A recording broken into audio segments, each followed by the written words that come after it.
How are you? Yeah, good, thank you.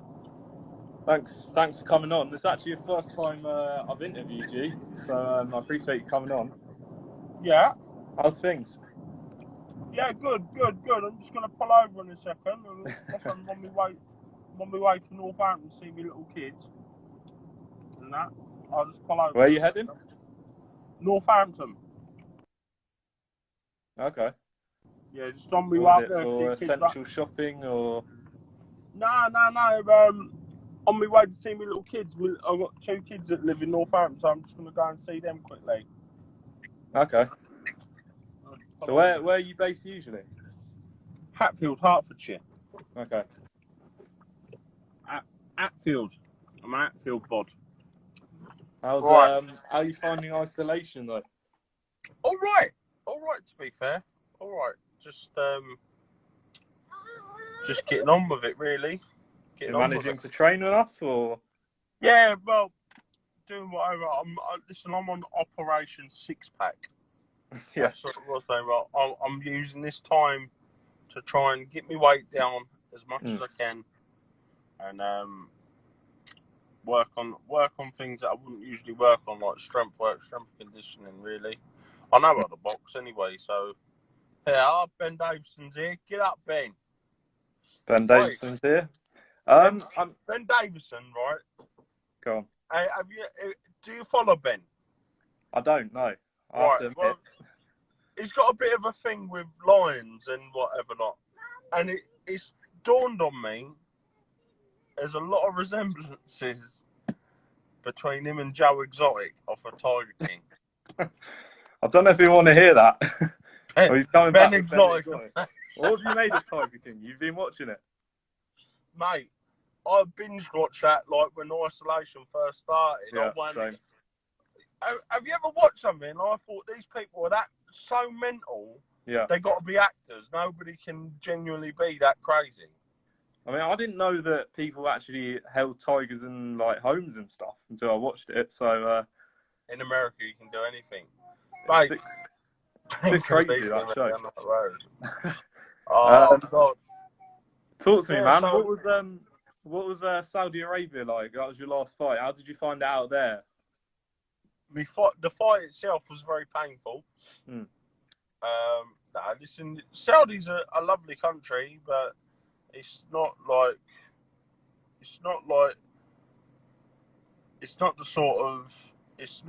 England. Do you know what I mean? It's not like that atmosphere.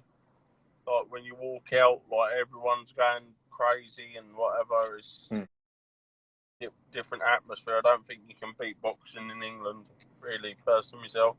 I mean, would you like to see more fights end up there? It looks like a few big ones will land in Saudi. What do you think? More big fights will end up in Saudi Arabia? Do you see that as sort of a future? Well, they've got a lot of money, haven't they? So, and boxing's a business like any other professional sport. So, it only seems to point that it will get a lot of fights will end up there. It's just whether you can get the. I think a lot of things need to change there, and what I don't think are changed to make it a more fan friendly atmosphere. You know what I mean?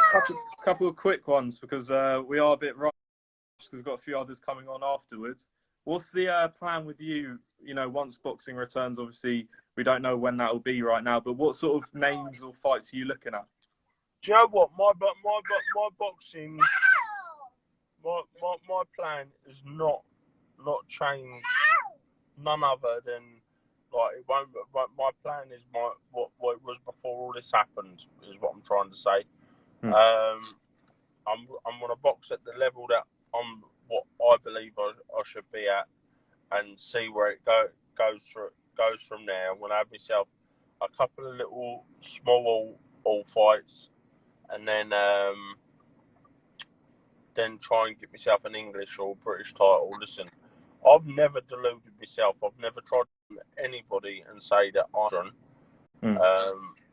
and it's heavyweight boxing. One punch can change it all. I've only got to land one the same as Dubois, but I've been in with names that are going. Listen, out of all the guys that I fought, out of all of them, I'd say Filip Hrgovic will be the one to go on. Like, I think he'd be a real dominating world heavyweight title. What did what did sort of the power compare when you're with Filip Hrgovic compared to Daniel Dubois, two very up and coming fighters, which a lot of people are excited about? What did the two experiences compare? Hrgovic punches a lot harder than Daniel, but Daniel is more effective. Do you know what I mean? The thing is, with Filip Hrgovic, it was a better me fighting Filip Hrgovic than it was fighting Daniel Dubois, because I was coming off of 2 back-to-back wins. No, 3 back-to-back wins, 2 of them stoppages, and I was coming off a good momentum. The way I was looking at it is this fella, he's a novice, really. Obviously not, but yeah, I'll definitely put. What's up with you? All right, we're nearly there now. Yeah, so I know you sparred Joshua and Tyson Fury. Joshua before his fight with Ruiz. Which one did you find stylistically tougher? Listen, I feel very privileged as a Brit to be able to have this conversation. I feel very privileged as a Brit to have this conversation, but I've never stood in front of a man like Tyson. I've stood in front of some of the best heavyweights in the world, well, the best heavyweights in the world, and Tyson is another level. Another level. Don't be wrong. In my opinion, I believe Joshua beats 99.9% of the heavyweights about, but that 0.1% is Tyson Fury. Like that, and that's it, because he can do it all. He's got more strings to his bow. Stylistically, he's a very strong man. Tyson is, and although not just physically, mentally, and I can't on top. I mean, with that, obviously, yesterday, I believe it was, 2 days ago, I think, Deontay Wilder said on the PBC podcast that he feels that Tyson Fury isn't sort of a champion. Did you see those comments? No, but listen, who's gonna listen to a comment to a man that blamed his loss on the weight of his ring walk suit? Anything that man says, he's made relevant with what's saying. But how can you say a man punching you from pillar to post is not a champion? So if Tyson ain't a champion, he wasn't a champion in the full first stunt, was he? His best wins against a 157-year-old man that was punching his head off until he got caught with that money changer in heavyweight boxing.